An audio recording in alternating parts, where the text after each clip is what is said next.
ஈரானின் தொடர்ச்சியான தாக்குதல்களுக்கு தகுந்த பதிலடி கொடுப்பதற்கான திட்டங்களை பரிசீலித்து வருவதாக வளைகுடா நாடுகள் உத்தியோகபூர்வமாக அறிவித்துள்ளன.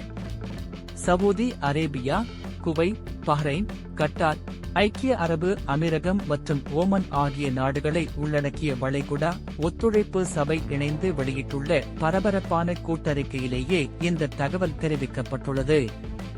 அந்த கூட்டறிக்கையில் வளைகுடா நாடுகள் மேலும் தெரிவித்துள்ளதாவது, பிராந்தியத்தில் பதற்றத்தை தணிப்பதற்காக பலகட்ட தூதரக முயற்சிகள் மேற்கொள்ளப்பட்ட போதிலும் அவற்றையெல்லாம் மீறி ஈரான் தொடர்ந்து தாக்குதல்களை நடத்தி வருகிறது. எங்களது நாடுகளின் பாதுகாப்பு மற்றும் ஸ்திரத்தன்மை விடயத்தில் எவ்வித சமரசத்திற்கும் இடமில்லை. ஈரானின் இந்த அத்துமீறல்களுக்கு முற்றுப்புள்ளி வைப்பதற்காக நாங்கள் அனைவரும் ஒன்றிணைந்து செயல்பட உள்ளோம் என எச்சரிக்கப்பட்டுள்ளது. மத்திய கிழக்கில் தற்போது நிலவும் போர் பதற்றங்களுக்கு மத்தியில் வளைகுடா நாடுகளின் இந்த திடீர் அறிவிப்பு பிராந்திய நிலைமையை மேலும் தீவிரமடைய செய்துள்ளது.